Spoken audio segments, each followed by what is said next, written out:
Welcome to episode 2 of the Hate Meditations podcast. And true to our promise last time, we are veering off the beaten track now, and we're heading over to Chile to do what is hopefully a deep dive into the history of extreme metal of that country. Because for anyone that's followed Hate Meditations for a time, you'll know that I have really rated a lot of the Chilean albums that have come out from, particularly in the death and thrash metal sphere over the last few years. And Belisario of El Negro Metal has reviewed a lot of similar material as well. And as we've just been sort of noting the same trend, and we said, well, why not just do an episode on it?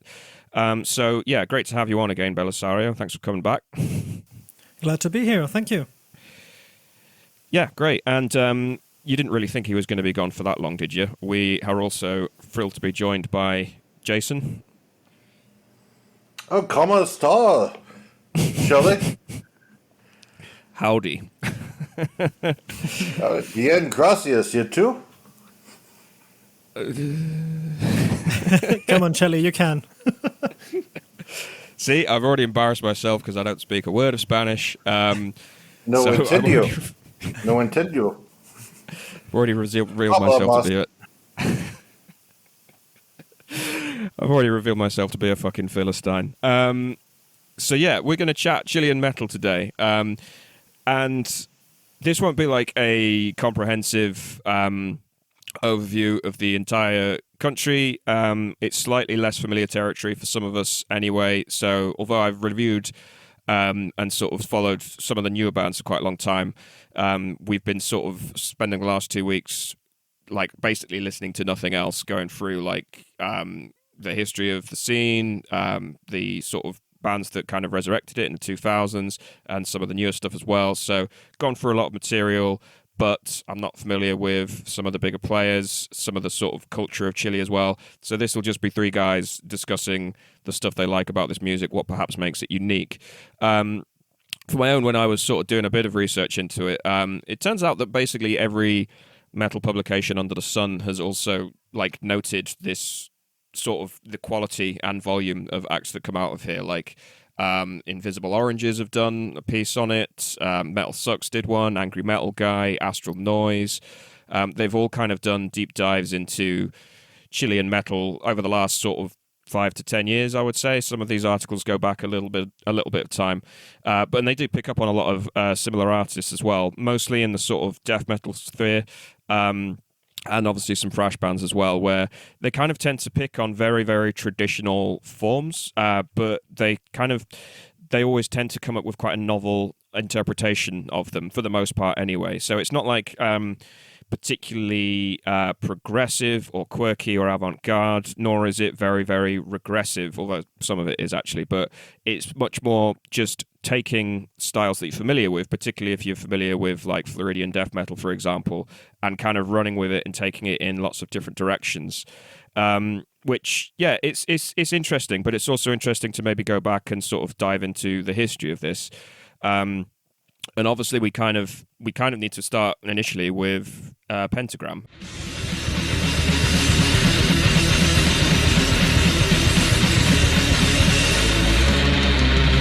Magic circle, sorrow, sacred symbol, occult ritual, sorcery, and depression.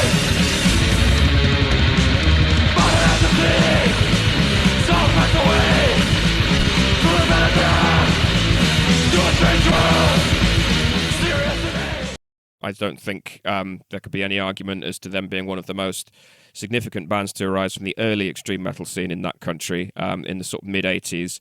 And any black metal fan worth their salt will be familiar with the early Pentagram demos from 87. But also the fact that this was quite a late emergence, 87 being kind of late on in the sort of chronology of extreme metal, as it was sort of solidifying at the time, but also still a very, very sort of significant act that gets referenced by a lot of pretty significant bands, despite the fact that they only really lasted a handful of years in their original incarnation, although they did actually put out a new album last year. So I guess I'll throw it out initially and just say, like, the first couple of demos, what makes it unique is it's very kind of simplistic and bludgeoning, but they sort of use a similar kind of what is now known as black and thrash, but at the time was just sort of, called a number of different things: thrash metal, death metal, black metal, or whatever. You could compare it to something like Sarcophago or even early Sepultura, but there's a sort of a trance-like kind of repetition to a lot of the early Pentagram material that kind of meshes with the rampant aggression that I just find it really does kind of set itself apart. It's this kind of mix of very, very grounded sort of grassroots DIY, almost like this punk rock ethos, but there's a very kind of menacing kind of atmosphere going on that would be very sort of prescient for early black metal as it was being formed at the time. And it really is like just very brief material. You've got the Fatal Prediction and Demoniac Possession demos, and yeah, it's sort of, it stands apart for those reasons. But yeah, I'll just throw it out there for now. Like, what are your thoughts on like the early Pentagram material? To me, it's like when you take Slayer and give it a darker twist, and that would be pretty much the summing up of what Pentagram were offering at the time. And it's a really interesting phenomenon because, as you said, they released really just couple of demos, nothing more, but they became extremely famous in the underground circles. And then there were many, many bands from Chile getting this same style or vibe, as you may call it, and making it their own. So the whole scene built up from this, I think. And the funny thing is that Pentagram didn't release a proper debut album until 2013, which was the Malefice, really amazing album. But it was really their debut in 2013, while other bands influenced by Pentagram in the beginning, like, for example, Sadism, they were already putting up a first album in 1992. So it's quite impressive, this, for such a small amount of music, such a big influence, just like Necrovore, I guess, in the US. That's who exactly I was thinking of. Like, Necrovore just released a 4-song demo, but it's so legendary that a lot of bands, just, Morbid Angel, Profanatic, all that quote Necrovore being their primary influence back then. Pentagram, one of those bands that, like Necrovore, they just had demos and all that, and I concur with everything said here. Now, I really haven't listened to Pentagram in quite a while. However, the style that they operate in, definitely part of that flavor of what was going around Latin America, and some of the stuff that's still going on today, owes, some of its dues to the early Pentagram. Yeah, definitely. And I think, so I was reading an interview with them in one of the Metal Legion issues issued a few months ago, and they were talking about how in the early days there was like a decent scene where bands helped each other out to put on gigs and sharing members and stuff, but there was a lot of competition as well. Like, the bands did really compete with each other to be better and to get their name out there, and obviously they were in contact with different people around the world in this sort of early, primordial soup of extreme metal as was back then. But they were also talking about how there was a lot of pressure from the authorities if you looked like a metal band and you sung about the things that Pentagram did, saying things like they would just get arrested at random without any charges and just be held by the police for a day or a few hours and then just released for no reason. It's sort of that kind of harassment going on. And it really does speak to the fact that the scene down there did emerge quite late on, as I said, compared to Northern Europe and North America, and to some extent Brazil as well. But yeah, as you mentioned, Belisari, you also had Sadism, and I'd add to that Torturer as well, who were just a handful of years later, both very competent, solid, like death metal, and again, particularly reminding me of the early Floridian scene of the time, with their sort of debuts released in the early 90s as well. And yeah, they're both like sort of foundational to this, but they also managed to, as you say, put out full albums, and it's actually quite impressive how, like, what's the word, realized they are. I don't know if you want to comment on them a little bit more at all.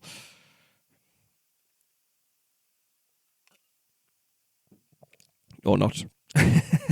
Oh, I think you summed it up pretty well. Okay. Did you want to mention anything about like the maybe the reasons why the scene emerged a bit later than some of the others? Or I think there's a good overlap with Poland because Poland was, ruled by the Soviets, and around 1990, that's when a lot of Polish metal started coming out, back when there wasn't an authoritarian regime over them. Very similarly with Chile, Pinochet, I believe he left power around like 1990. He was a big dictator there. And Chile today even still feels the effects of Pinochet. Like a lot of people kind of miss the days of when he was in power because everything was more orderly. There was less crime and all that. So when you're talking about like Pentagram in 1985, wearing leather and all that, looking very menacing, I could definitely see them getting arrested back then under that regime, under Pinochet. And that might be why they didn't really branch out like the Brazilians did as much because they were under an oppressive regime. yeah, that's possible, as well as I guess sort of being geographically isolated as well. One of the things I wanted to mention in the introduction is I think I read one of the articles was describing Chile as the Finland of South America, basically. But I don't think that was always the case. It's quite a late bloomer in that regard. And yeah, the political aspect probably can't be ignored there. But also, the fact that it is that bit much further away, that it's more of a big deal for bands to tour, but also for European and North American bands to tour down there. And I think one of the striking things when you're listening to a lot of this material is Pentagram of the early bands was one of the most obviously formative to black metal. A lot of it is more centered on death metal or thrash in particular. And that kind of speaks to the popularity of particularly German thrash. So a lot of these bands, you can hear Creator and you can hear Destruction quite prevalently in a lot of their material. One of the other bands I wanted to mention was Massakre. No, not that Massacre.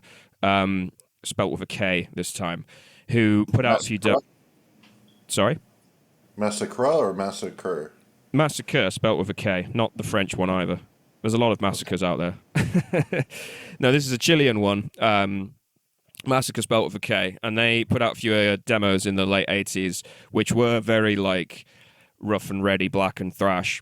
And then by the time that they released their debut, they really pivoted towards a really bizarre kind of concoction of like heavy metal, some light thrash, and some weird kind of gothic metal and avant-garde stuff.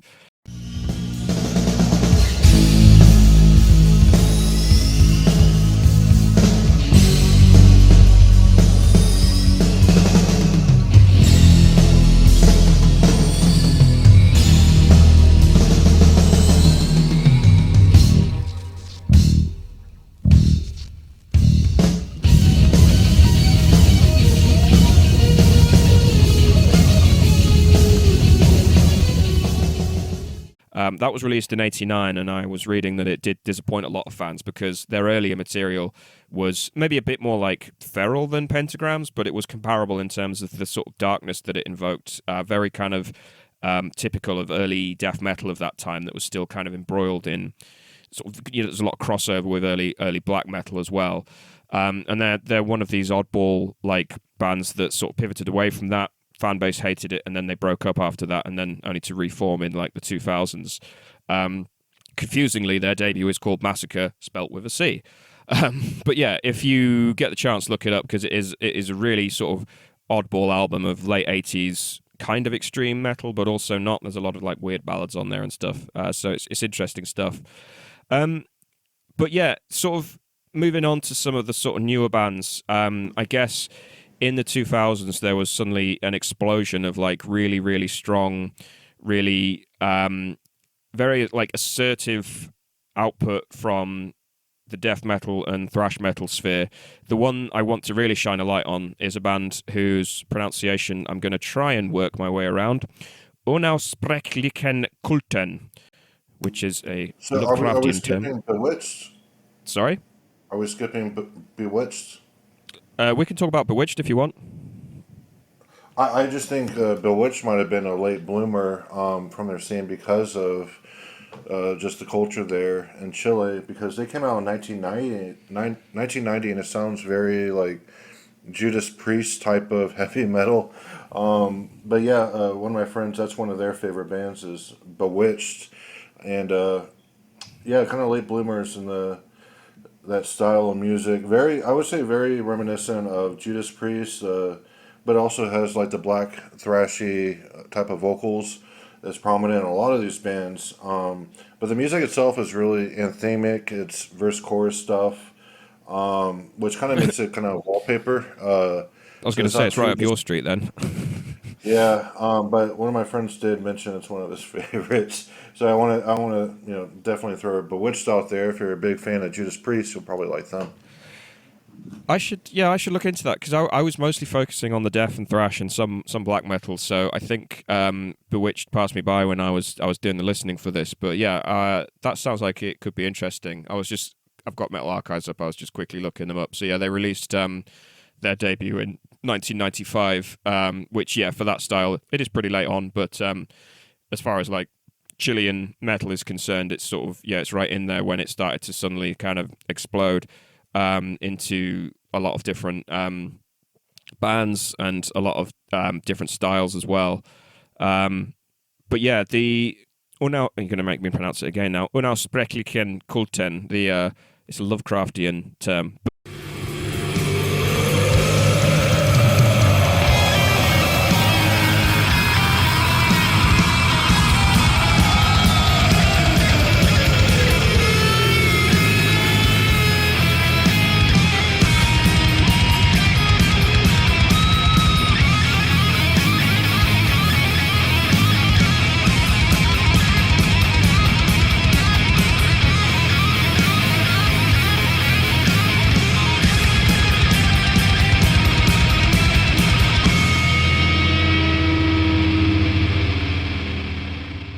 But I remember reading about them fucking years ago and really liking their album from, I think it was early 2010s.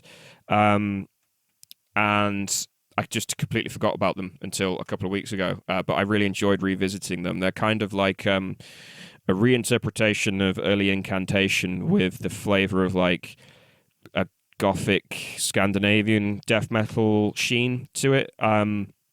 And yeah, there's a lot sort of going on there, but again, true to sort of the Chilean form, it's not like revolutionary, but it is sort of playing with pre-established styles and coming up with sort of finding new space within that territory.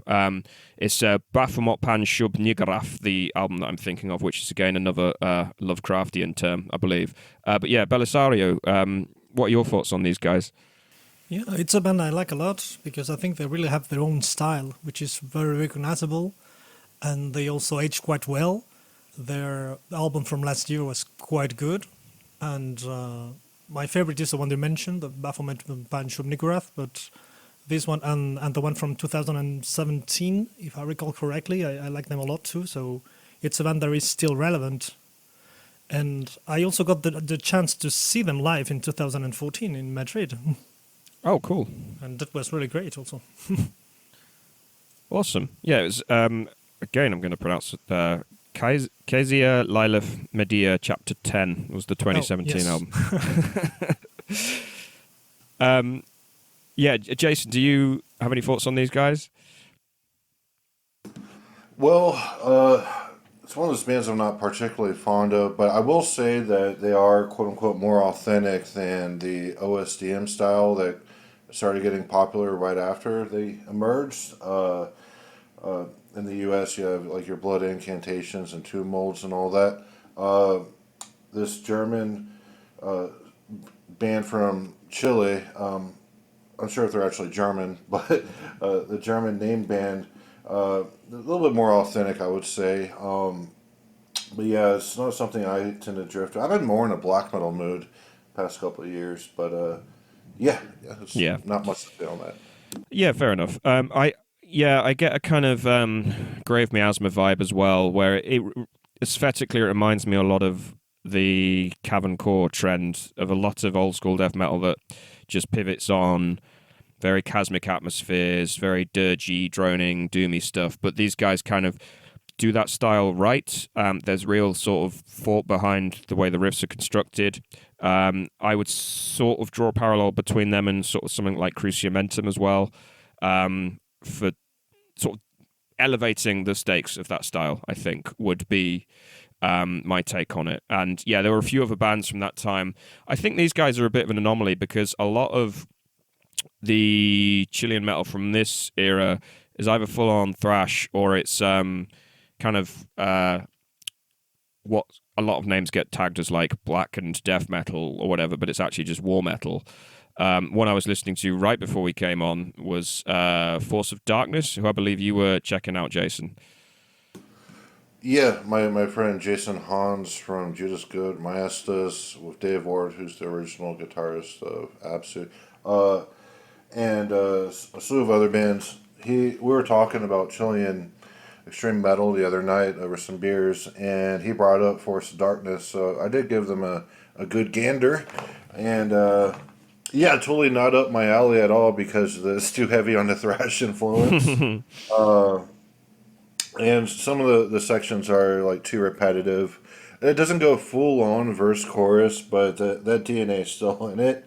But like for background texture, like I enjoy it, but if I actually try to discern like what's happening in the music, it's just not up my alley for me. But it's respectable for what it is. But like I said, I'm not really into thrash, so a lot of these bands today, unfortunately, they do have a very strong thrash influence, and as well as a proto and early death metal influence as well. Yeah, a lot of it is on the sort of blackened side, I would say. So the other band that Belisario wanted to mention was it Ripper that we wanted to bring up?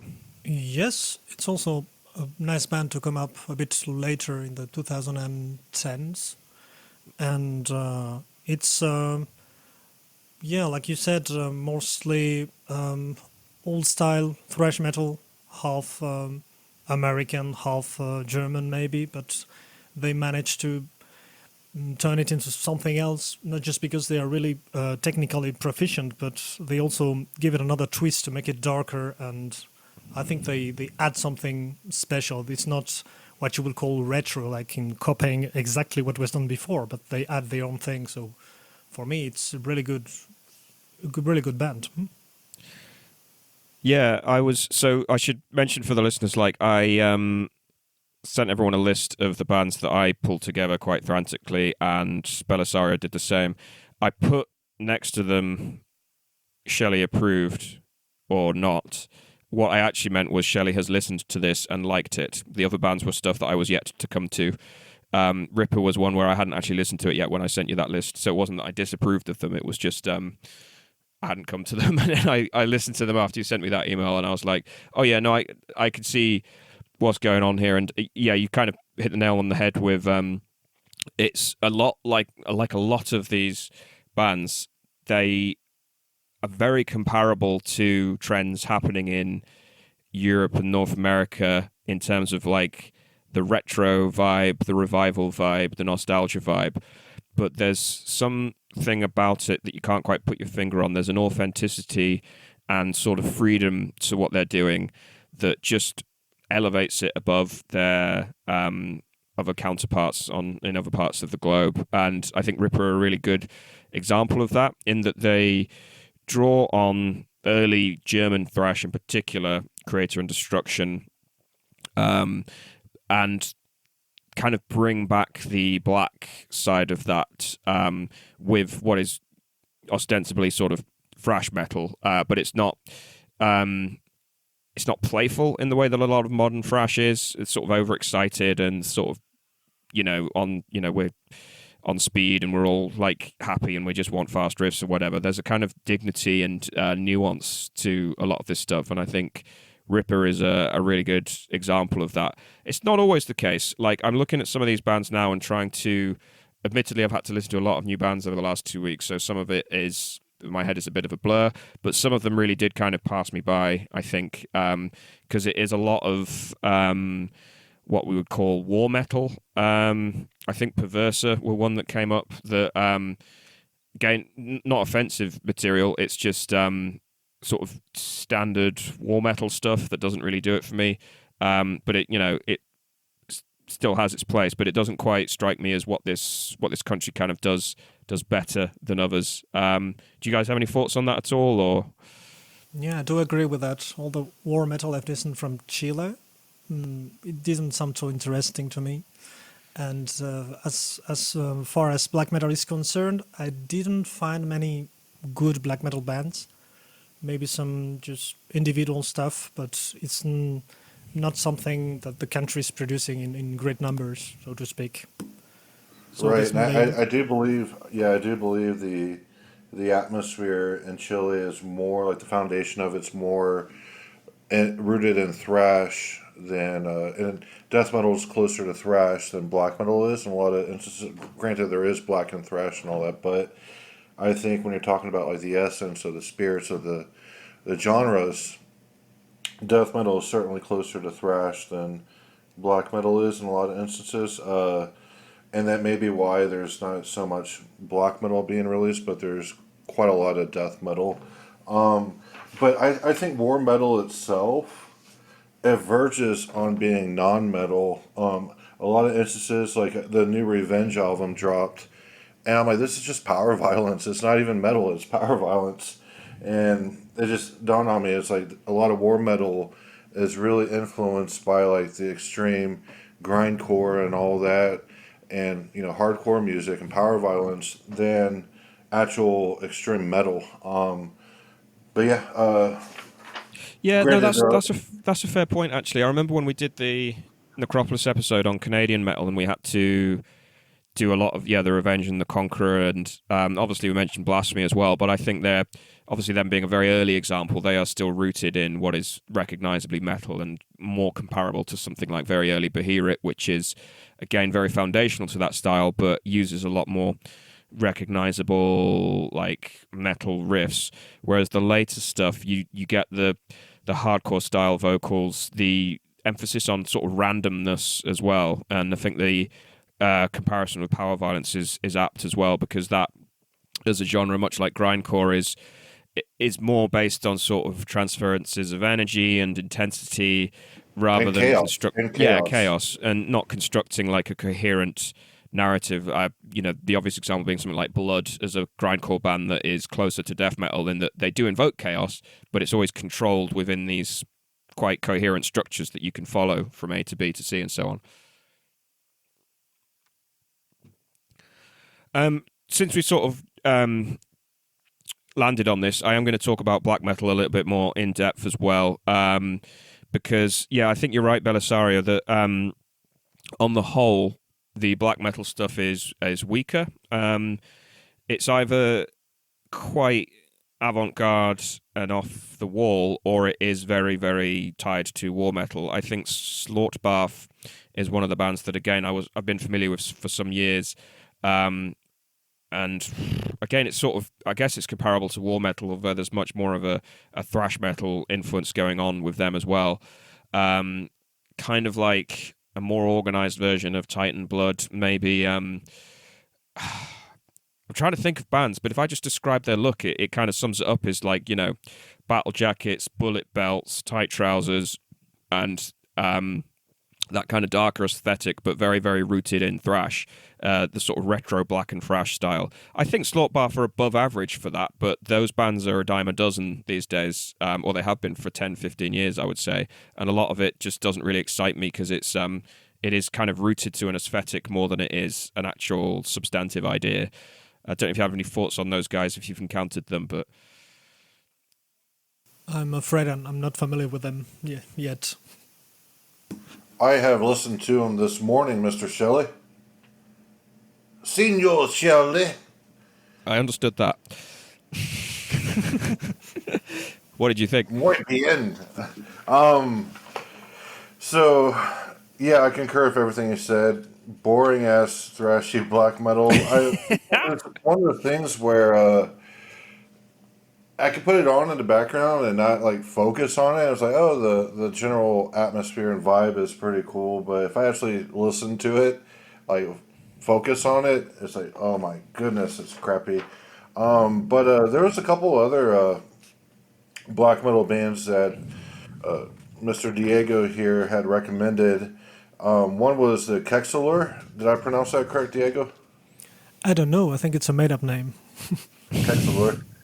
Well, anyway, I also listened to this band this morning as well, and it turns out they just hit record and improv, and it's like something that approximates like black metal, like dissonant black metal, and it's absolutely horrible. What are your thoughts on Kexler? I did like them. I don't know if it was a demo or a full length from last year or 2 years ago. I don't recall it, but I did like it because it was like a way of addressing avant-garde black metal, but in not a not pretentious way, like really blue collar or down to earth style. So I think I got what they wanted to do with it. Yeah, what do you think about the aspect that is improv? Does that make you like it more or less? It's something I don't really appreciate in general in metal, the improv part, because I think in general it doesn't add too much, and it doesn't fit with what metal is about or how metal is constructed. But in this case, the result was pretty decent. I see. What do you think about Beetlejuice? That was another one of your bands. Was Beetlejuice? Oh yes. So when I listened to Beetlejuice this morning, I wrote down that it's black metal akin to early Swedish black metal with leads, and there's an emphasis on melodicism, as well as those kind of like noodly guitar passages that a lot of Swedish-inspired bands kind of have. And it also wasn't really up my alley. Do you like Beetlejuice? I did like them. It was one of the black metal albums from last year which I liked the most. But I think it may not be for everybody, because when I listened to it first time, I thought it was like Judas Iscariot, which is better done, but like something you've heard millions of times. And then when I got to listen to it on repeated several times, then I really appreciated what they were doing. But this time is really more than copying an older style and make a good thing about it, rather than changing style or making something original.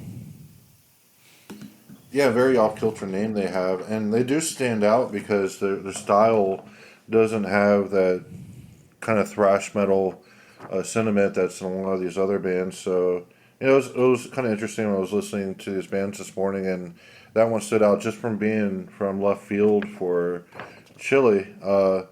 But yeah, I mean, this is more on my taste when I say that it was noodly. That's my interpretation of the style of black metal. Like if you're a guitarist, you may actually find the passages a little bit like intellectually stimulating. But for me, it's like the style of black metal I'm not really into. But we all have our own specific tastes, and I'm not saying all opinions are valid, or equally valid. But I can see how if you're like a riff minded and you like riff based black metal and kind of the melodic style here and there, Beetlejuice may be up your alley. Yeah, it's an interesting one. One of the other bands I wanted to mention was called Kerasfora. They're more on the atmospheric black metal side. I listened to their first demo, and again, it's another example of, like prima facie, it's sort of something you've heard a million times before, but you give it another listen, and it's suddenly it's just a bit left field and a little bit odd. And I think setting aside the war metal and the black and thrash element, that is something that Chile does bring to the table as far as black metal is concerned. One of the other bands I wanted to mention was Black Grail.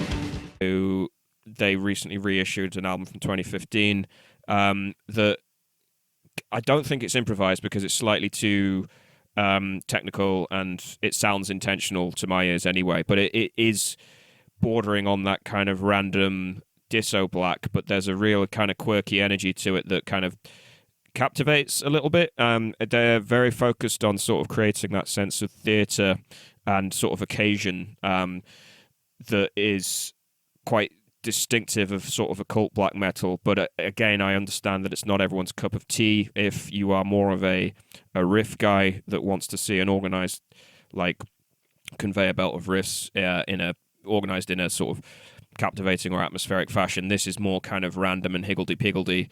And another band in that ilk that I also wanted to mention was Solipnosis, who very similar vibe in that they either write tracks that are very, very short or they're like 15 minutes long, but it sort of plays with black and thrash, but kind of takes it in all these different weird directions and kind of creates this sense of ritual.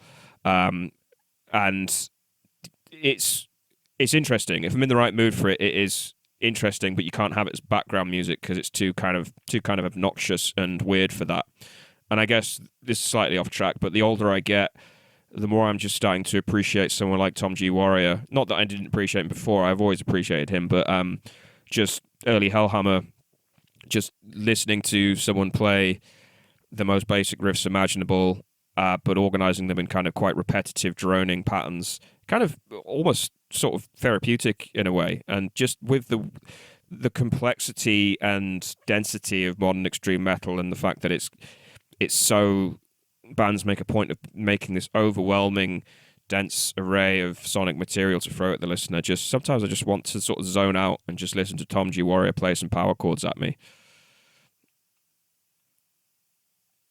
Yeah, I listened to... Nothing wrong with that. You have to do the... Ooh. Sorry.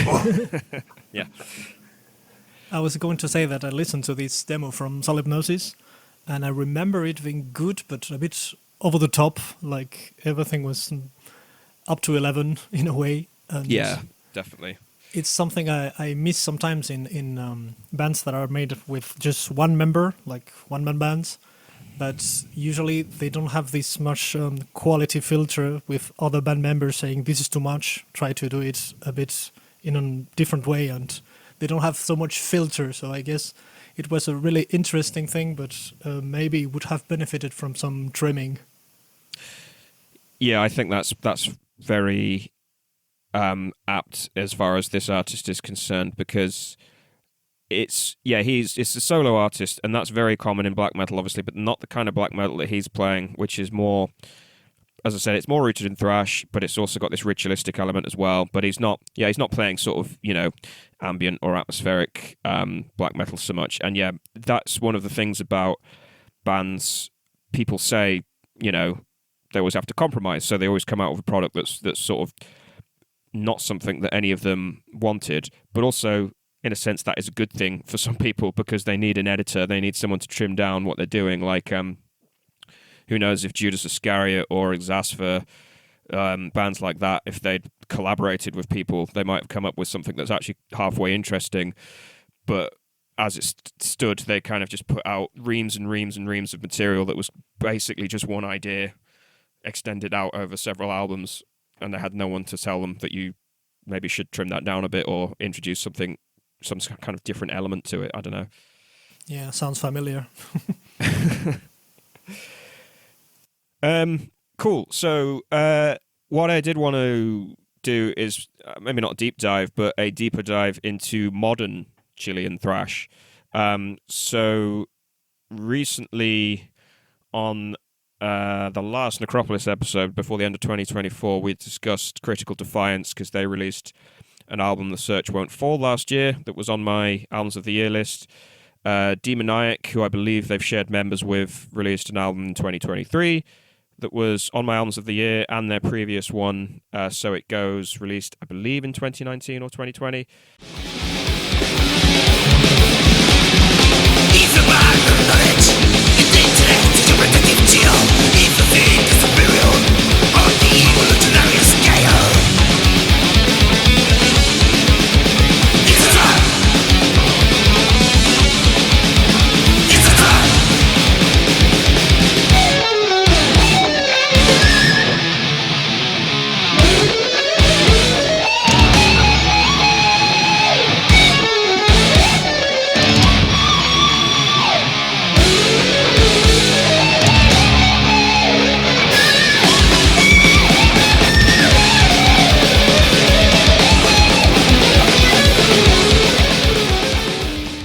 Was made one of my top lists. 2021, I think. 2020. Sorry, I just looked it up. And yeah, they're speaking of quirky, they're one of these bands where I guess I don't know if Jason got to them, but I'd be interested to know what he thinks, because they combine German thrash with what you could describe as kind of progressive or neoclassical elements, but they have elements that are definitely probably too far for quote-unquote traditional metalheads, in that they go quite avant-garde at times. There's saxophones in there, there's definite sort of flamenco influence, I suppose, bit of jazz, and yeah, more of the sort of neoclassical and classic heavy metal side as well, but not so over the top as some like bands from the Northern Hemisphere tend to do, where they just tend to sort of shove that stuff in your face. Demoniac are very good at sort of integrating that into a cohesive vision, as it were. I don't know, Jason, did you get to them? Critical Defiance? Sorry, Demoniac. Oh, Demoniac. No, I did not get to Demoniac. Yeah, I have no notes on them, unfortunately. Oh, okay. That's a I might shame. have heard them at some point, but I did hear the Critical Defiance last year. Okay, we'll move on to them in a sec. I'll just hand to Belisari if he has any thoughts on Demoniac before we do. Yeah, it was one of my albums of the year also this year, the same as you, and I found it amazing, really. It's top level thrash metal, really good musicians, and also this neoclassical vibe you said. I didn't hear any flamenco in it, but neoclassical for sure. Maybe that's just me. What I like a lot about them is what you mentioned also. It's nothing like, there is no pretension, there is nothing like to try to be more, to seem more intelligent or more open-minded like many Northern European bands do. Here it's something very authentic, and I think it's something you can say of the whole Chilean scene in general. I don't see any pretension in it, and bands don't try to impress the public. They just do what they like. So I think it's one of the things I like the most about them.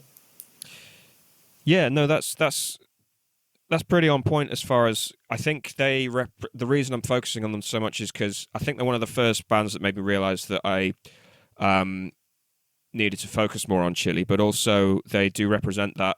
They're sort of what I wish a lot of modern bands would do more of, and I sort of get the sense that bands that are from the old heartlands of metal, be that the UK, Europe, Scandinavia, east and west coast of the US, to some extent Canada as well, I feel like they're kind of weighted down by the legacy of history, and they're always positioning their art, orientating their art toward history in some way, whether that's acting in complete defiance of it and trying to be avant-garde, or whether it's completely aping it and making your selling point the fact that you are doing old school XYZ. Whereas places like Chile, although it has by now quite a long history of extreme metal, we talked about some of it here, but like it seems a bit less anxious about all of that and just a bit more happy to do what they do and see where it goes. That I guess it's that sort of authenticity thing, which is quite a vague word at times, but it strikes me as, even if I don't necessarily 100% enjoy the material, it is authentic in a lot of ways, and it's not trying to be anything other than it is.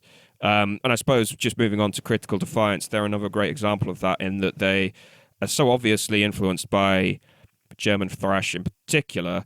They still bring this like twist to it where it doesn't feel retro or tired or stale, or I'm trying to be force-fed a product of some kind.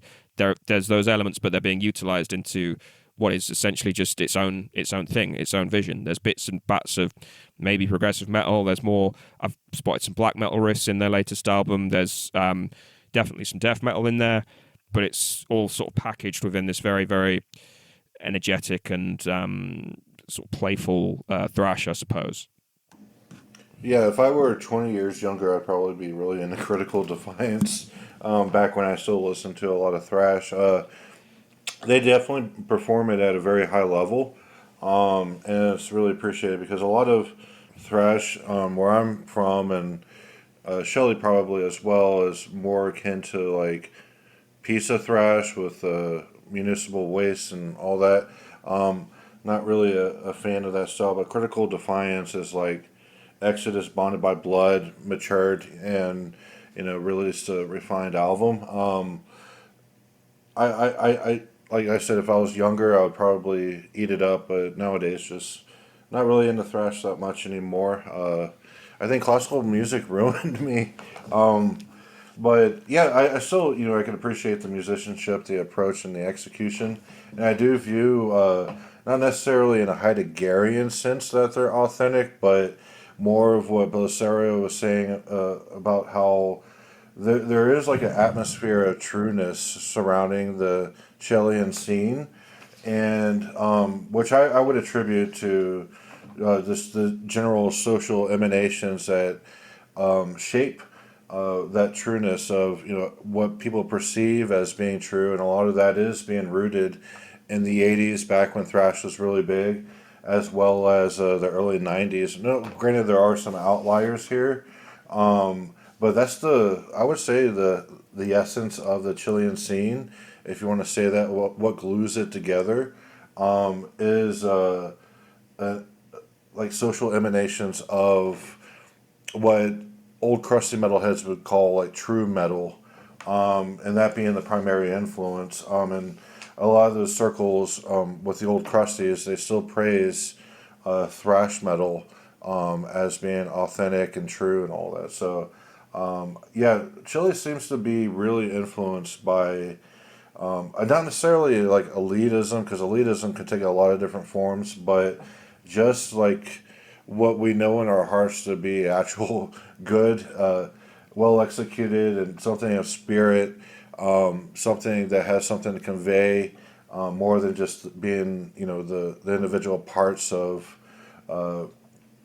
stitching just anything back and stitch some riffs together. But there's some intent here for a lot of these bands of trying to create a true metal expression. So yeah, I definitely concur with the authenticity title for the Chilean scene, but perhaps not through a Heideggerian sense, because the more we unravel the layers and put ourselves into the music itself, we can see that a lot of it is heavily influenced by a lot of American and German bands from the 80s and 90s. Yeah, I guess pointing to it's an example of what crusty metalheads, let's call them that, is a good term to use, that you said, appreciate, is a lot of them pick up as if it's still 1992 and the last 30 odd years of history haven't happened, but in a good way, not in a meme-ified way that a lot of old school metal does. But yeah, Belisario, did you want to come in on that and Critical Defiance as well? Yeah, precisely about Critical Defiance. I wanted to say that they have 3 albums so far, and each of them is much better than the previous one, which is something you don't find so often in newer bands. There's really a big jump forward in every one of them, and the latest is amazing just by itself and also compared to the other ones. So I think the evolution also is pretty fantastic. Yeah, I definitely concur with that. I was pleasantly surprised by. I came across them last year when the Search for Front 4 was released, but I was pleasantly surprised by their older albums. But yeah, I definitely agree. There's a clear kind of evolution, and to some extent that's true of Demoniac as well. We should probably also mention Mayhemic in this context, who I believe again they share some members, but they're share some members. I keep feeling dirty when I'm saying that. They share clientele. That's what Paul from Condemner said that. I'm like, dude, you're sharing each other's members? Like, That's where it came from. It's your fucking fault that I keep thinking that. I mean, They that's share how he clientele. phrased it. Like, he didn't realize what he was conveying there. I'm like, we're a podcast, not graphic pornography. So Just so we're clear, this is not hardcore porn platform. We discuss metal on a podcast. Yeah, they share clientele with Critical Defiance, I believe. Mayhemic, they do have some similarities, but they are slightly more, I would say, on the poppy side. But they integrate more like populist heavy metal elements, but it's still like really, really quality stuff in that regard. Before we move on, is there any other on the thrash side that you wanted to raise at all? well, In the I modern definitely sense. agree. Mayhemic certainly. I didn't even know they shared quote unquote members or clientele, however you want to phrase that. But I got the same impression from them as I did with the Critical Defiance, and I didn't really view it as that very like it wasn't really extreme metal to me. It was just more like straight up thrash in the German style. But yeah, I can definitely tell they come from a quote unquote true place where there's not just piece of thrash like a lot of North American bands are. I like a lot the debut album from Mayhemic, but maybe compared to the other two we were talking about, they're a bit newer, and we don't have still the perspective to check if they're really, I mean, if there's promise coming from them or not. So maybe they should be treated a bit separately, because I mean the album was good, but the style is different, and also it's just a debut album. So let's see what they're going to do later on. Yeah, like you said, like Critical Defiance, 3 albums in, and they're still kind of increasing in quality. Mayhemic are a newer band formed in 2018. They still have time to mature. Their debut is promising, but yeah. I'm also just looking at the members, looking at the people involved in the band, and they're all revoltingly young. No, I mean that in a good way. It's good that young people are making such authentic metal, but they're just making me feel old in that I'm a good 10 years older than most of them. That's but true. That's 20-something, many of them. Yeah, all born in the mid to late 90s. So. Because we're talking about quite new bands, recent, like from 2010, end of the decade, more or less. Yeah, pretty much so. Yeah, Mayhemic formed 2018. So, yeah, relatively new in the grand scheme of things. Critical Defiance, yeah, they formed in 2010, which, is quite a few years ago now, but it's still quite new in terms of them putting out recorded material. Their debut was 2019.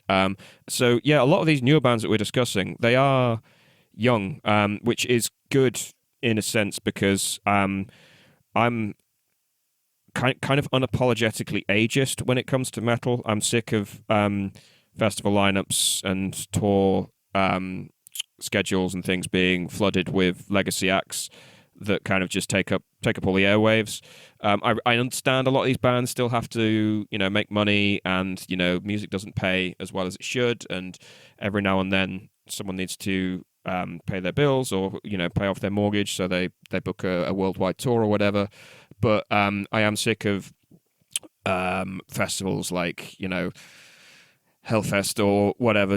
You just look at it and it is like a big old nostalgia fest or whatever, and you'll get some newer bands in there, but none of them are headlining or whatever. And it's sort of similar for the not underground but like mid-tier death and black metal bands in that some of them put out quality material when they reformed or when they returned to their roots or whatever.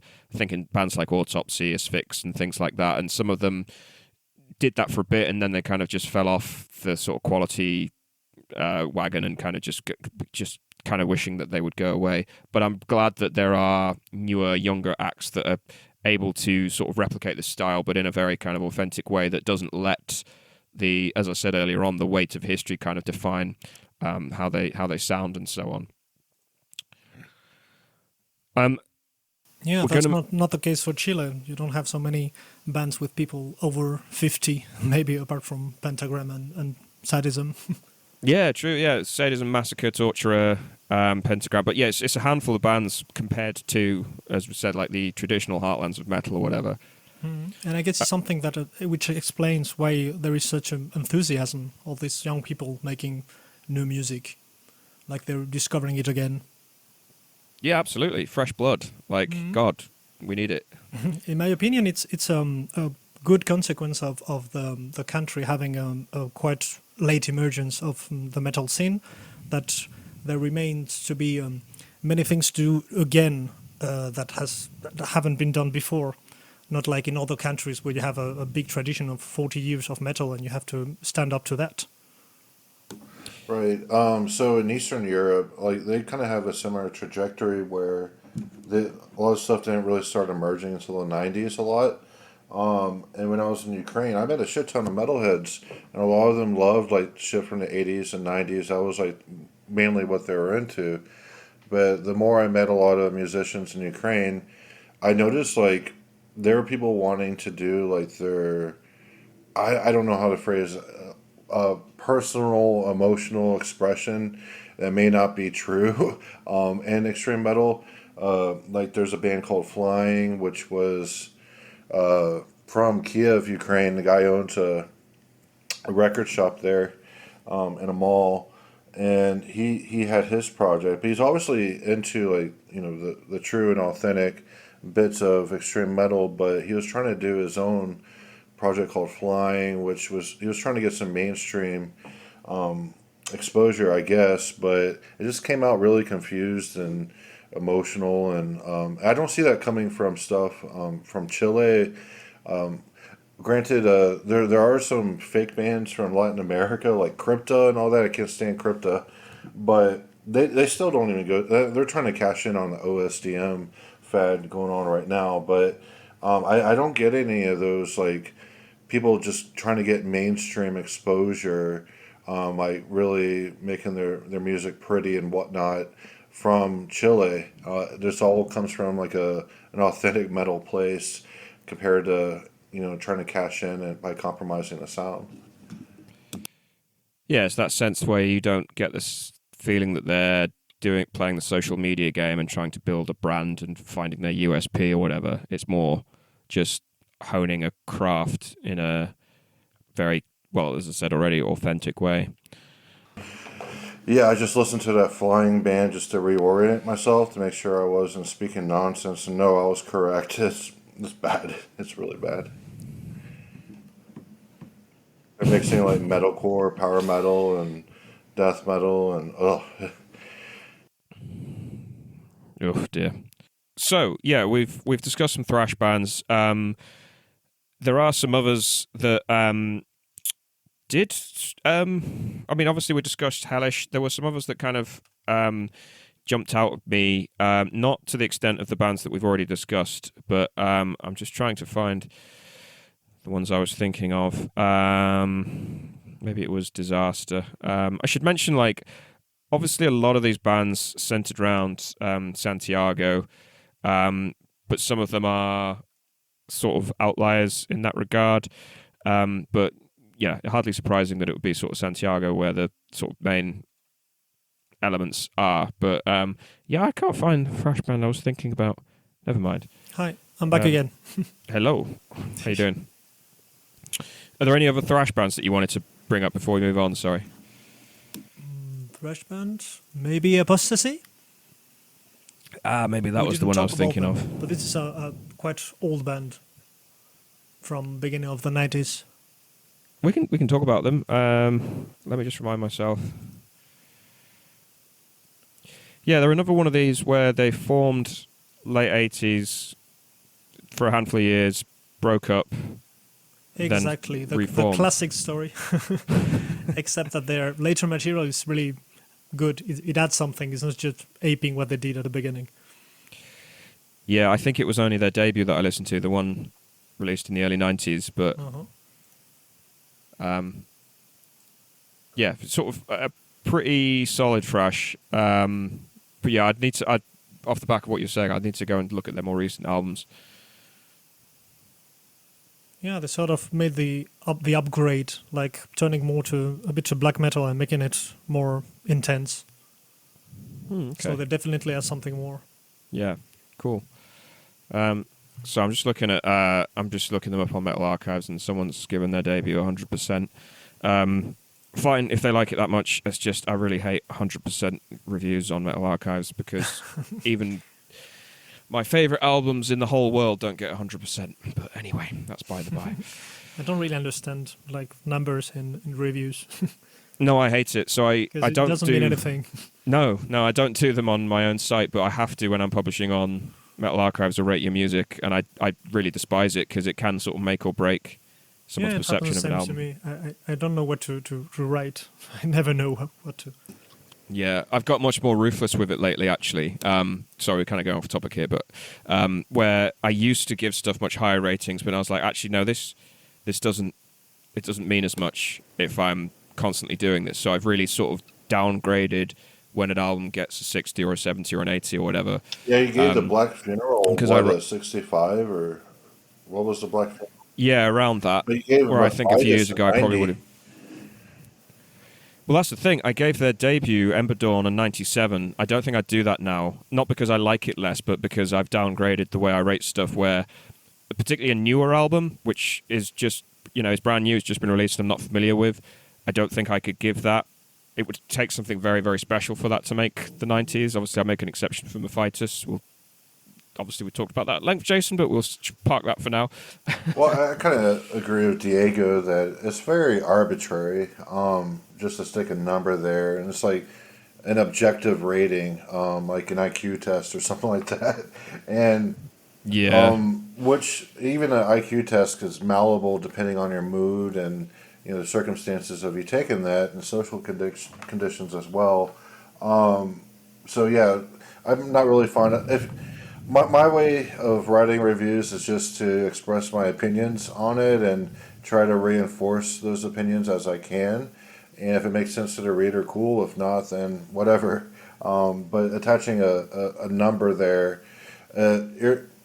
you're attaching an objective number to something that could be really subjective. Even though we kind of do agree that there is kind of an objective line to music where, like if you look at classical music, there are objective forms like the sonata form and things of that nature that musicians do operate in, but how that expression comes out itself may not be universal in how it's received. So that number, sticking a number on a review has never really sat well with me.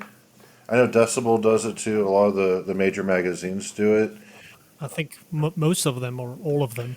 Yeah, I mean, it's just, but a lot of those reviews are more about especially in the bigger publications, not Metal Legion magazine, but like Decibel and all of that. It used to be Metal Maniacs here in the U.S.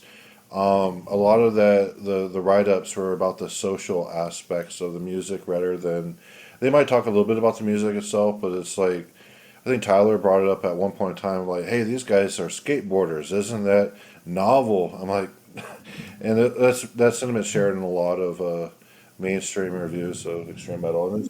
Or they'll just talk about the lineup, like this member rejoined for this album, blah, blah, blah, and without actually talking about, okay, so what about the music? And I remember, so I follow Rate Your Music on Instagram, and obviously that's not a metal site. It's just an archive of all music.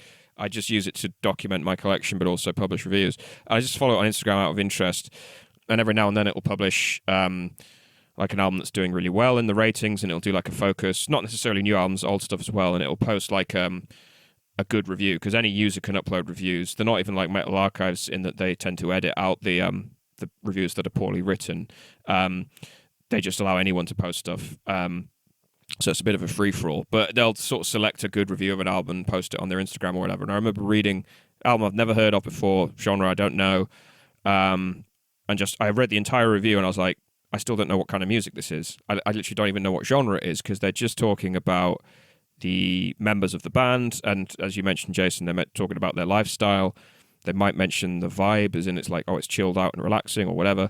It's like, okay, are they playing guitars? Is it electronic music? Is it reggae? What the fuck is it? And it's just, the reviews told you nothing. And I was like, it's unbelievable that you can come away from reading a review and actually not know, not even if someone likes the music, but what kind of music it is. And I feel like that's why I don't bother with the ratings thing, because if you've read one of my reviews and you don't know at least how I think of the music, then I've failed as a reviewer. And I actually do take your point, Jason, with the Mephitis review, and that I did talk more about the narrative surrounding the band than I did the actual music. And I probably would, I think one of the commenters mentioned that as well, I think I probably would take another run at it at some point. It was all intellectual scaffolding around the release. Yeah, and I do take your point. Like, obviously not every one of my reviews is, perfect, and I would rewrite a lot of them because I'm passing a lot of new material all the time, and you kind of sometimes you're just sort of writing your immediate thoughts and you kind of maybe iron them out or whatever, which is why when I'm reviewing an older album that I'm very, very, very familiar with, it's much more coherent. But yeah, with the Mephitis one, yeah, maybe okay, I should have just done a review that was about the music, and that's one of those times where it's like I was actually wanting to write an essay about the Mephitis story again, which I probably should have just done as a separate thing. But yeah, you immediately picked up on that, and it's like that's because I wasn't discussing the music, and it's like I'd failed as a reviewer. It's kind of hard to get into the music of that release. I know Belisario here likes the Mephitis, but honestly, I did write it in my review. However, I did pick up on a slight post-metal sentiment in there. I know there's a goth aspect too, a little bit here and there. Definitely a goth aspect. I primarily just talked about the metal aspects of it, but I could have included a little bit more in my review as well. But I thought I stuck to describing the music as I heard it, rather than talking about the social aspects of the band. Yeah, definitely. That's another story for another day, right, Mr. Diego? Yeah, sorry, we've gone a bit off the beaten track here. So, Belisario, as I mentioned, you and I exchanged lists of bands that we wanted to discuss. And I kind of grouped it by genre, although I did sort of group older bands in their own sort of separate category. You more grouped it chronologically, in terms of the older bands, the sort of 2000 bands that we talked about, and then the later crop. We've mentioned some of them in relation to thrash. But there is a problem with your newer list in that it's missing a really important death metal band for me, which is Mortify.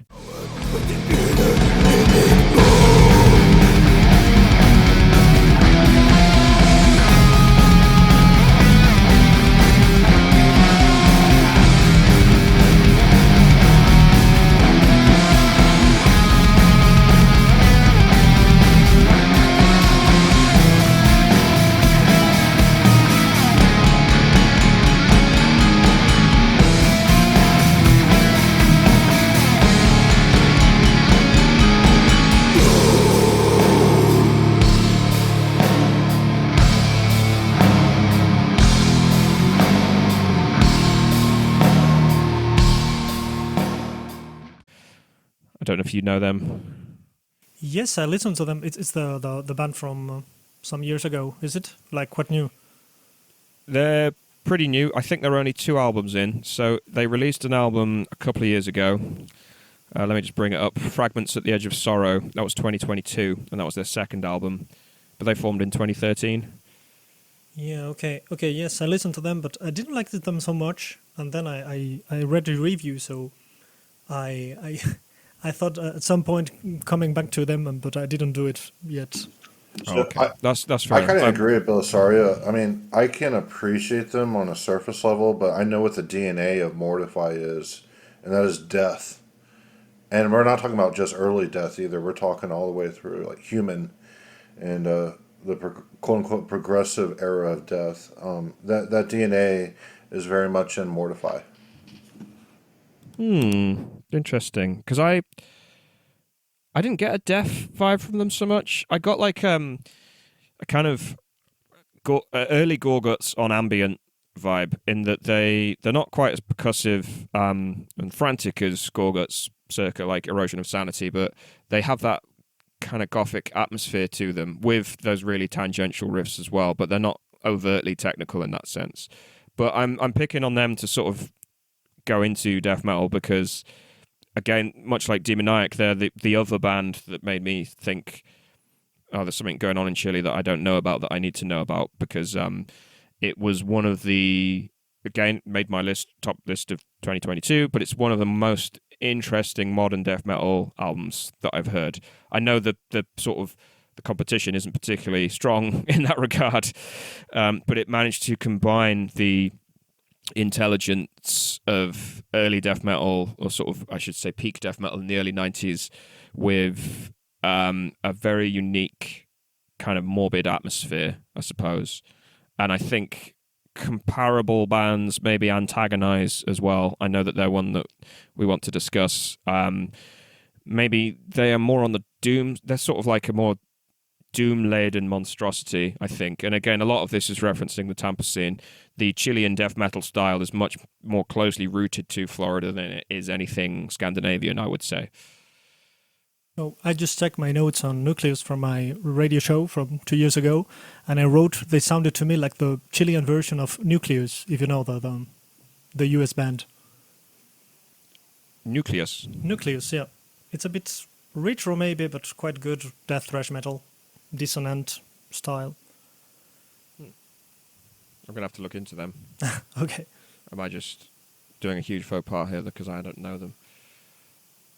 So Nucleus was a British jazz fusion band which continued in different forms from 1969 to 1989. For some reason, I don't think this Pretty sure that's not what sorry, I was referring. Too many bands with the same name. I mean, Nucleus is a pretty ungoogleable name, but yeah. All right, where did you say they were from? The US? The US, yeah. They're on Unspeakable Acts, the label. Oh, I think I found them. Yeah. Okay, so... Oh, I thought you meant they were an old band. They're, as in sort of 80s, 90s, but no, they formed in 2012. Yeah, quite recent. Relatively recent. I'm looking at their album covers because I tend to be more of a visual person with that. No, I don't know them. Okay, I'll have to look into it. So, sorry, was this Mortify that like that, or... Yeah, Mortify. Yeah. So okay. I like them, but maybe not so much. Okay. And on the sort of swampy side, for want of a better word, did you get to Antagonyze? I think they were on your list as well. Yeah, I also like them. But maybe when talking about death metal, what impressed me the most lately was Blood Oath. Yes, I wanted to talk about Blood Oath. So on an episode of Necropolis a couple of years ago, Jason, Tyler, and I did a deep dive into the old school death metal trend. And maybe it's something we could do on this podcast, actually. We did like a blind taste test. So we all brought along 3 samples from newer old school death metal bands, and basically played, 30 seconds of one of their songs to each other and asked each other to guess what they were and just discuss them, and then we'd reveal who the artist was. And I think Tyler was actually pretty on point with spotting stuff.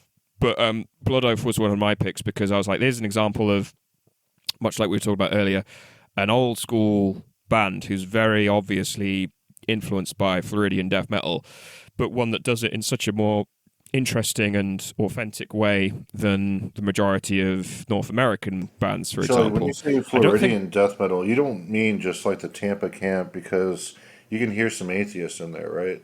Usually when people talk about the Floridian sound, they're talking about your Morbid Angels, your Deicides, your Massacre, all of that. But you mean specifically atheists, correct? I do mean early atheist in particular, but also deaf as well. I know that we're deaf are kind of a what's the word? Not controversial, but we just for anyone that's new here, we don't like deaf as much as most of the death metal crowd. There's some quality stuff on the first 2 albums, maybe something on Spiritual Healing, but we don't think that Chuck Schuldiner is the best thing since sliced bread. Well, we had Ken Lee on here, and he's talked about some personal aspects of Chuck, and I think what he said on that episode. I mean, not on here. This is your podcast, but on the other one. I think it's kind of telling, his approach to life in general. But yeah, let's not get into that. No, I was gonna say I don't care about what Chocolat's like as a person, but like I enjoy some death sort of post spiritual healing, but not nearly as much as I enjoy his contemporaries. But the reason I bring that up, sorry, is because Blood Oath does remind me of some of that era of death, say from 1990 onwards or whatever. But in a they appropriate some of that and put it in a much more coherent setting, as far as I'm concerned. There is some stuff that I guess on the Blood Oath album that you could call proggy, but not in an obvious way. And that's why I'm saying as well, early Atheist in particular, because they almost, from Ravage through to Atheist, they basically went straight from thrash to very, very progressive death metal. They were really early in that regard. And I think it's that kind of that bridge between the early demos and Piece of Time that I'm referring to here, where Blood Oath kind of remind me of that, in that there's still quite a sloppy franticness to it, but you can tell they're trying to do something quite left field, but not in a way that's like modern progressive death metal that you would understand it, I think is kind of what I'm trying to reach for. I don't know. Does that chime with your interpretation of them, Belisario? Yes, it does. I found them proggy, but not too much, which for me is a good thing when talking about metal. And I also feel some kind of darker vibe in them that you don't hear in Floridian death metal. So they mix several things, and they're quite peculiar, for lack of a better word. Like, you listen to them and you recognize them. Yeah, absolutely. There's definitely a sort of gothic vibe to what they're doing, and even like the opening bars of the one album, Lost in an Eternal Silence, I should say. They're another very young band, formed in 2015. But yeah, the opening track is quite weird in that sort of way that death metal from the early 90s was weird. I'm thinking kind of Pestilence, circa Testament of the Ancients, early Gorguts again, sort of comparable to Mortify. I think they share members as well. Share clientele, with Mortify, so it's not surprising. I think Mortify and Antagonyze, and Beetlejuice also, I think. They're from the same town. Yeah, they're all... Concepcion is the name. That's it, thank you. I figured you would have problems with this. Yeah, I would be insulted, but you're absolutely right. Yeah, so they all... Just kidding. No, it's this fight. No, I'm totally... I make no excuses. I can't speak Spanish. I've not tried. Apologies, everybody. So I'm exactly the right guy to be talking about Chilean death metal. They share members. Member in Spanish is miembro. True. They share miembro with Mortify and Beetlejuice, as you mentioned. But yeah, the Mortify is much more... I guess, atmospheric and understated, whereas the Blood Oath is it managed to sort of combine that very energetic, thrashy style, but being quite quirky and sort of idiosyncratic, I think, in a lot of ways. The other band I wanted to raise was Suppression.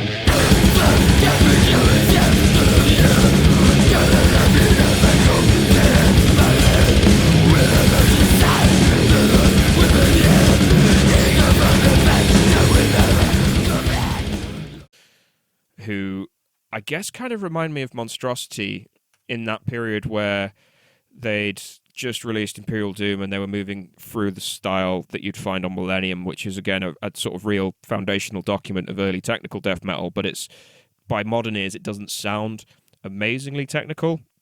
This is sort of pre-Obscura, I guess, Gorguts album, not band, where it is still, it's a dense, chunky album, but it's to our ears who are kind of bludgeoned by overly like dense, cacophonous, brutal, slamming, technical death metal stuff.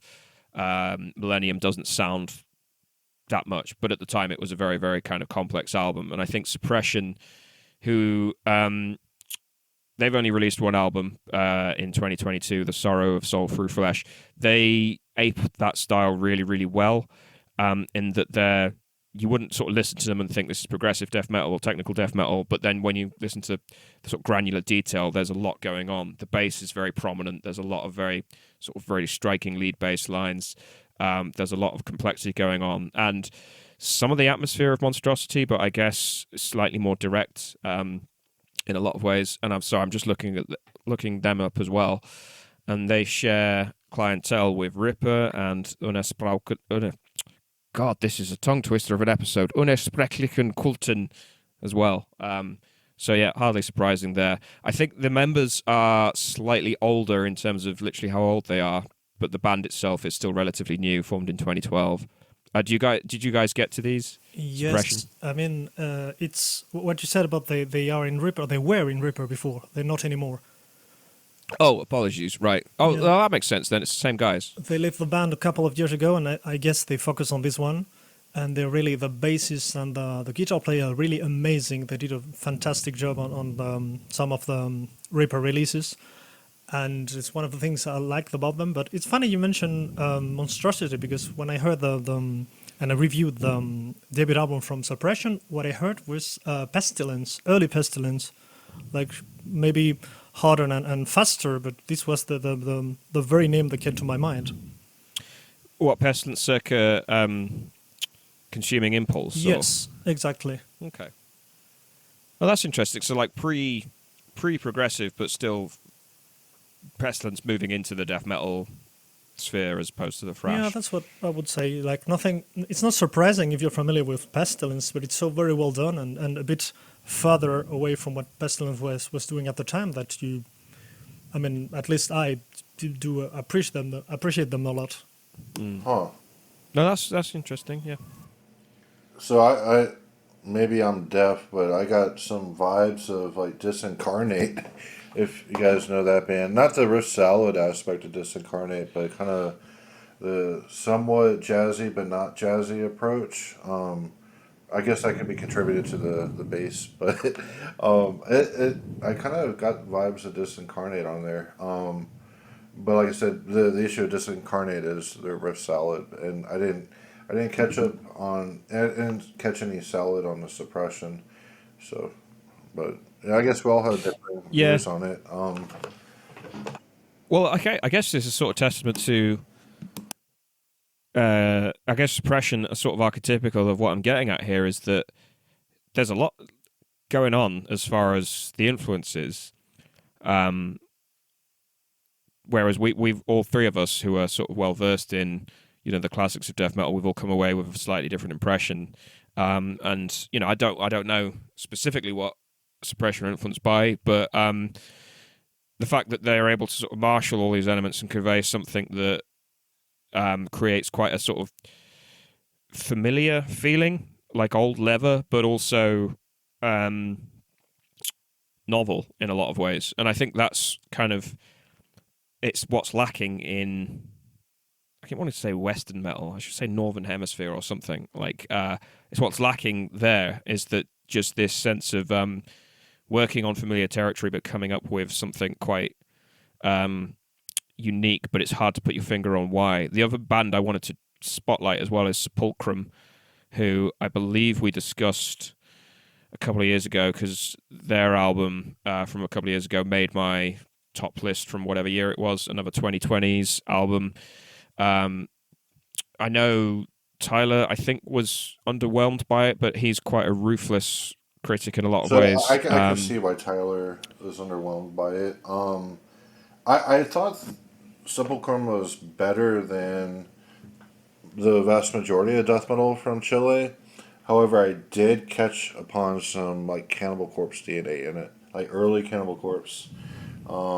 Yeah, so I can see why that would be off-putting for the Tyler.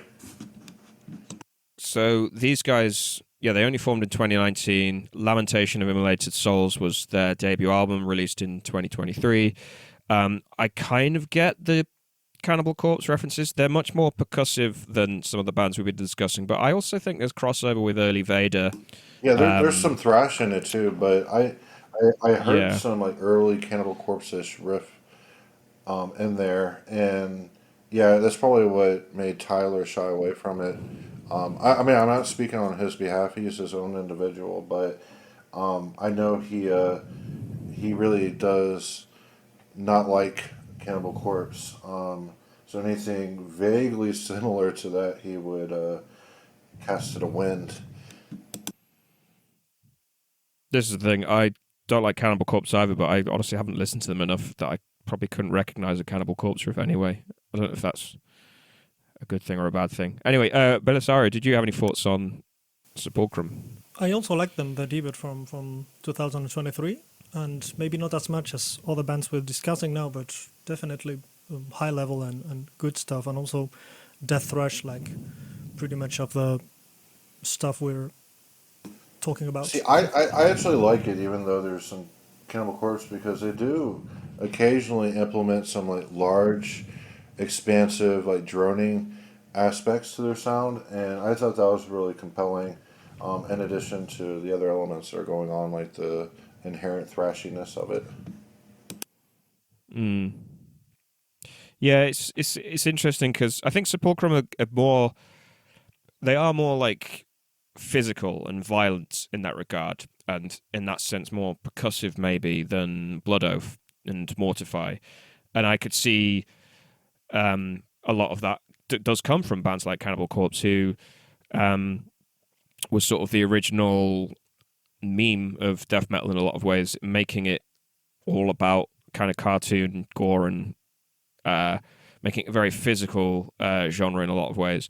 But then you have bands like Suppression, who maybe play on similar territory, but maybe try to do something a bit more brainy with it, but not to the extent that someone like Def was doing by the mid-90s. And then you have Mortify and Blood Oath themselves that really do pinpoint that microcosm of a moment within death metal, maybe between 92 and 93, when you had these sort of physical, busy, riff-driven elements, but they were combined with this gothic, dark, horror-themed atmosphere. And again, I'm thinking of classic era Gorguts, to some extent, early Suffocation as well, right up to Pierce from Within. I know that they're sort of the foundation of a lot of the dumbing down of death metal in a lot of ways, but early Suffocation is very horror-driven in quite an esoteric way. Obviously, Morbid Angel slotting in there as well. And I think the reason I love a lot of this, particularly Chilean death metal, is because it pinpoints all of these things that kind of maybe lasted a year, possibly 2 years in the formation of death metal, and they really expand on it and allow us to kind of look back. And I think us talking about something like which band was it? Suppression, where we all came up with 3 different bands, and it's because they're sort of nailing down a particular period where the creativity within death metal was so dense, the releases coming out was very, very quick succession. There was so much material of such high quality in that sort of pocket of the early 90s, and I feel like these guys are trying to sort of almost contrive a renaissance from that, and that's why death metal in particular, I think, is what Chile does well, over and above the thrash, and in particular the black metal, because as we sort of discussed, that's sort of vaguely hit and miss. There are a few other bands, maybe slightly lower on the tier list for me. Coffin Curse, sort of fairly colour by numbers. Inanna, which sort of struck me more as leaning too much on the sort of dark atmosphere rather than focusing on riff construction. I don't know, did you guys have any other bands that you wanted to raise in this context? I like the Horrifying.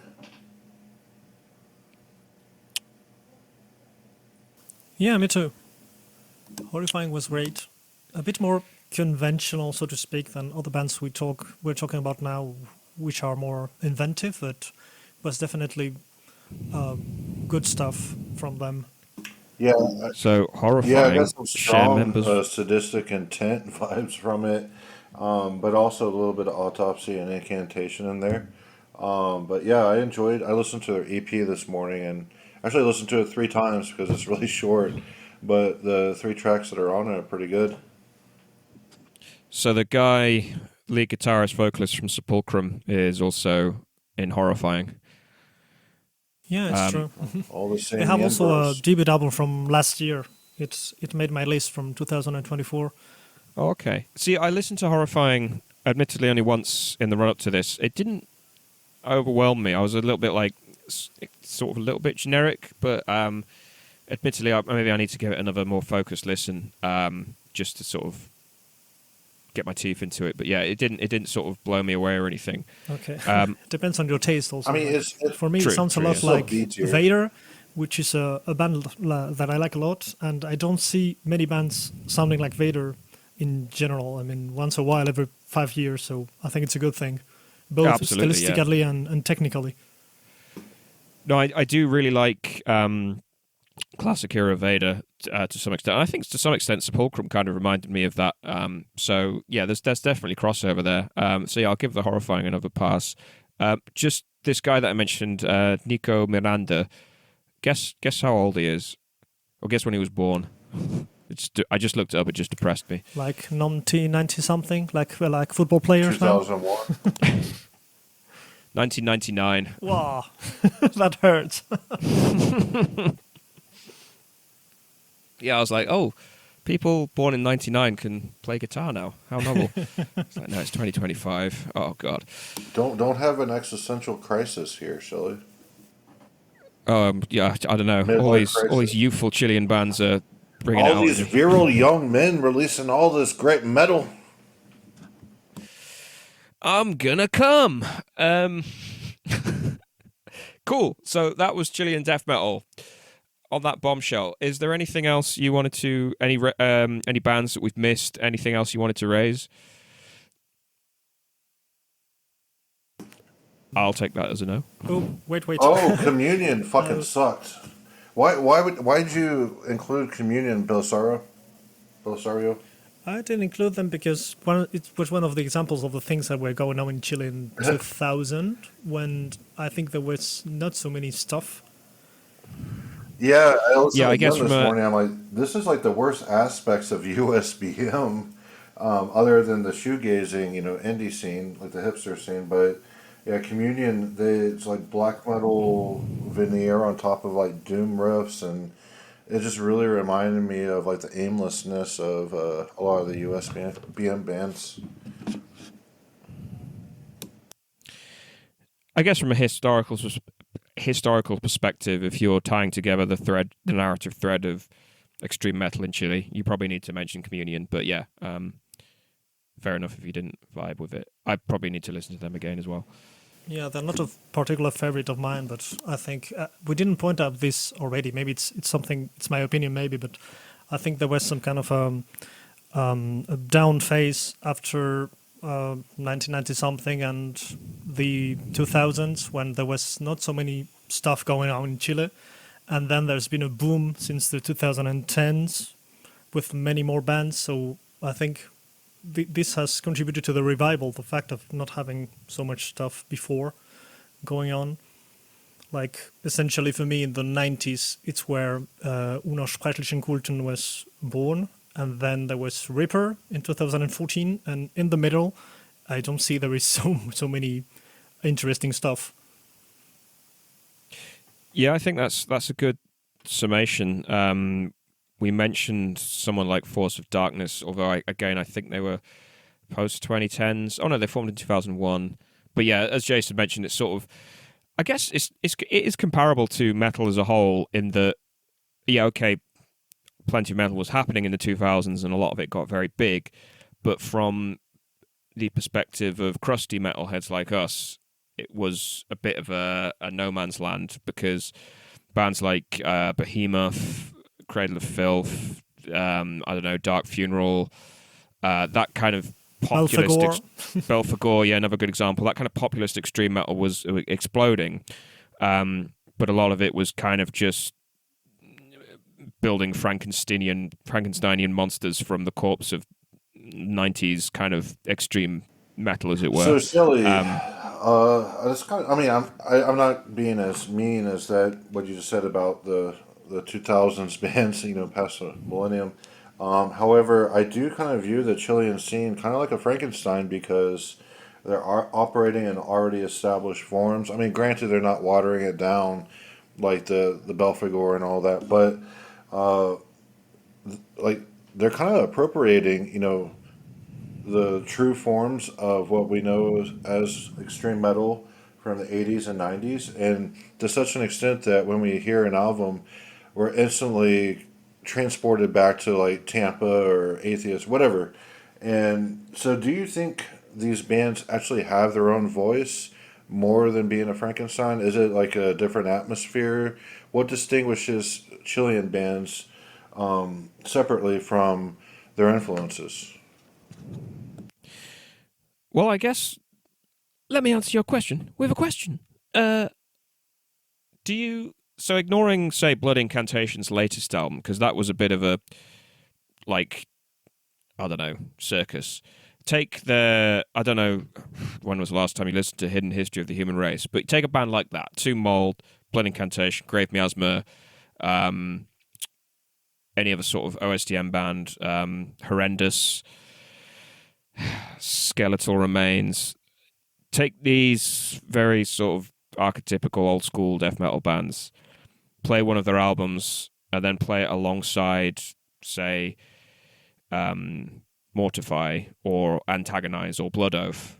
And Right, we did that in you the can kind blind tasting, and I think it was the Blood Oath that we agreed upon. Wow, this is actually pretty good compared to a lot of the OSDM vibe stuff. But even in that aspect, granted, it's like the OSDM bands are aping a style, right? They're not genuine with their approach.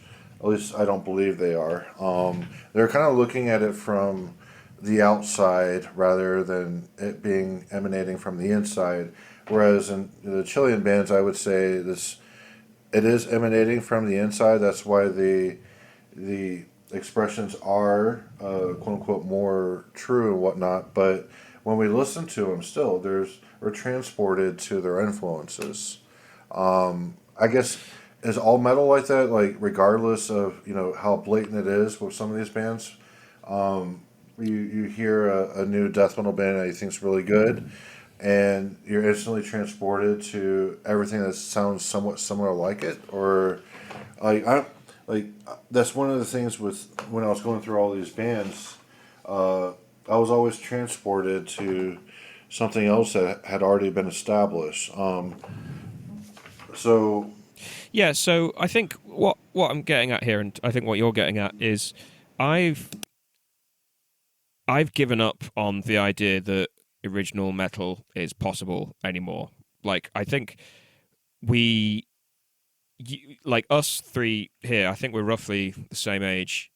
We all kind of came of age kind of after the heyday of extreme metal in the late 80s, early 90s, but we still lived in that legacy, and we sort of took it for granted that metal progressed. There's an evolution. There's a linear narrative that metal tells itself, like from the early 70s onwards.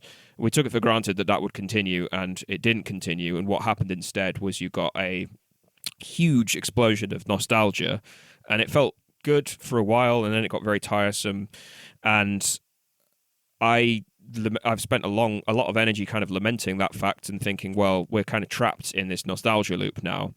I've since sort of made peace with that, I suppose, and accepted that it's no longer possible, not just in metal, but I think culture at large. But also, maybe that's not a bad thing. Maybe sort of perfecting what the forms that are already sort of created and in existence is actually quite an admirable thing to do. I really like the way black metal sounds in and of itself, not just in terms of how Dark Throne or Burzum or Emperor construct their pieces.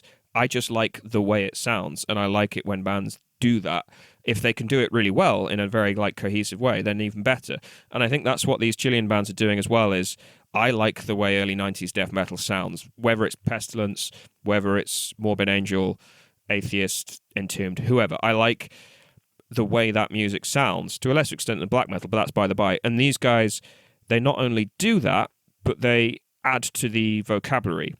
I'm not expecting to hear a revolutionary kind of paradigm-breaking metal album anymore. I think that's why I jumped on the Fighters so much, because they came the closest, in my view, of the latest crop of sort of newer bands in that regard. But even then, I don't think there's enough momentum behind them to influence other bands. And I will admit that their latest album is an intellectual quandary, but I'll set that aside for now. But yeah, the Chilean bands, they kind of they lean into that and say, you're not getting something new. What you're going to get is us taking the form that pre-exists and just playing with it, seeing where we can take it, making it better. And that is so much more authentic than a blood incantation, to take the obvious example, that's just going to be like shoving memes and references in your face, which is essentially what they do and what a lot of the North American and European old school bands do. Whereas Chile says, no, let's really study the forms at the granular level and come up with our own interpretation. It's a little bit like, I don't know, Beethoven adding like language to the sonata form, for example. The sonata form already existed before he started composing with Mozart, but he massively expanded the potential of the sonata form. Well, you can say like Bruckner operating in the bipartite, I think that's how you pronounce it, the bipartite sonata form, which was like an expanded sonata form. Yeah, but you know what I'm trying to get at. I don't know if it made sense. Yeah, but I mean, I like what they're doing, and I do like that the spirit is out there. But yeah, perhaps we're just old men, Shelly. we're old men that there's like nothing wows us anymore. It's like, we can appreciate, the spirit that's there and the trueness. But where it comes to being blown away, this hardly ever happens anymore. Like, I know Well, no, I don't. I don't. I said hardly ever happens. Part of that is just a function of growing older. Like, I know that we're not going to be blown away anymore because you can't be 16 anymore and hear, like, In the Nightside Eclipse for the first time or whatever. I actually heard that was 14, but whatever. You can't be hearing these albums for the first time and being blown away. Absolutely. But I think the promise within this scene is an intellectual thing for me, but it is an emotional thing as well. It's just, this is a hopeful kind of interpretation of forms that I thought were long dead, I think, is what I'm getting at. I don't know. Belisario, do you have any thoughts on this? Yeah, I think I agree more with you than I do with Jason. Sorry, Jason. But what I like a lot about these bands we discussed, well, at least the ones I like the most, is that they took the styles and the sound from early 90s and of the 80s, and they make it their own, and they add to it, so it's nothing new. It's something conservative, you could say, but it's something stylistically personal. Like they are developing something. It's not OSDM. It's not aping. It's not copying. It's very far from dumbing down things. And what they do essentially, in my view, is they are doing what the bands in 1993 could have done, but didn't, because they either broke up or they became populist, they changed styles, they are disbanded, whatever. And now this is the thing we could have gotten from 94 to 99, say, and we didn't. So it's kind of a new day of that, because from my experience, at least, I've been listening to metal from 2002, 2003 at least. And for the first 10 to 15 years, it was also only listening to older bands doing crap or newer bands doing things that were okay but not so much. And then lately I'm getting this feeling of the things I like in metal being done again, and being done with personality, with authenticity also, but with technical level and a vision at the same time. And the good thing about these bands is that they are influenced from the same period and the same bands, but they don't sound alike each other. They have different style, even if they are composed by the same we said members, or what would you say? People. Even Clientele. if they are, Miembro. the same people is playing with them, miembros, mismos miembros, yeah. So it sounds also awful in Spanish, sorry. And they sound very, very different from them, and that's a really good thing, like the bands of old, which did the same style but sounded different. I think that's a really good point. Is that if I was to distinguish an undergang from any other cookie cutter old school death metal band, we were sat here discussing those kind of bands for an hour and a half or whatever. We couldn't do it. Whereas we've discussed a handful of death metal bands, 5 or 6, but they all have a distinct identity. I don't know, Jason. Did you want to chime in? Well, the identity itself, it's not. Well, I like what they're doing too, and I do hope Chile has a very long life goes to Chile for extreme metal. There's definitely a movement there for it, and hopefully it does continue on and on and on. But like when we talk about the identities again, like we're referencing things have already been done a lot, and especially from the early Florida scene and all that, which is fine in itself. I don't think I'm not trying to disparage them at all for not reinventing the wheel. The wheel works. The wheel can move in new ways that they're trying to take it. However, how can this have longevity in the long run? It has to be sheer spirit that keeps it alive, and it appears to be there in Chile. So hopefully, they definitely keep going and expanding, and perhaps we may get something completely from left field that surprises us. But as it is now, the surprises are more in how we're getting like an authentic feeling from listening to the music rather than it being its own Das Dingensik, its own thing in itself, because it's sharing elements from a lot of things that have been existing for 30 plus years. But I do like a lot of the forms that they operate in, and I did enjoy quite a few of these bands when I checked them out. So the weight of history is heavy, even in places like Chile. yeah, all Hegelian on it. No, but also like it's not just Chile. There's Ravenous Death from Mexico. There's Rotheads from Romania, and Vorus and Putrid also from Romania. There's bands like Holy Arrow and Vengeful Spectre in China. There's Moral Putrefaction from India. There's lots of things like little outcrops in places. There's Mephitis from China. Have you heard them? Mephitis From China, From yeah, China? the Chinese Mephitis. Oh yeah, I remember them. Oh, I thought you were joking. I thought you were going to say like the Chinese province known as California. Nope, there's a band named Mephitis from China. But I'm just being a fool, Shilly. I'm being a fool. We've talked too long about Latin American extreme metal. No, that is fine. That is the content that we come for. But yeah, I'm saying like if you look for it, there are outcrops there in the non-traditional heartlands of metal that are in all of the ways that you just said. Like they will remind you of something else that has already happened, but to some extent, maybe that's all that's possible. But they will remind you in a way that's not contrived or sort of memified in the way that a lot of US and European bands tend to do. And I think that's kind of the promise of why I wanted to focus on Chile in particular, because that's where the highest volume of bands are, but also where there's sort of something going on that is interesting, even if it's not what exactly we wanted or expected or whatever. And yeah, I think that's the lesson: is it's authentic, it's familiar, but it's also there's something left field about it that you can't quite put your finger on, and that goes for the death metal bands, but also a lot of the thrash as well. So yeah, any other thoughts before we sign off?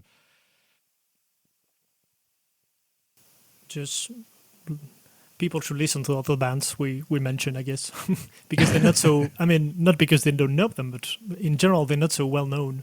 Most of what we talked about, and they deserve it. So please, people, pay attention to this. Oh yeah, 90% of the bands that we talked about today blow or blood incantation and tomb mold, all that out of the water. So definitely focus on Chile for your old school death metal, the new old school. Yeah, absolutely. And buy their shit. Hopefully they'll get enough together so that they can do a tour of North America or Europe at some point. Maybe that's wishful thinking, but yeah. I will be including a list of the bands that we paid particular attention to in the D section down below, and I'll probably be scattering this episode with some samples as well, which if you're listening to this particular bit, you would have already heard the samples, so what I've just said is redundant.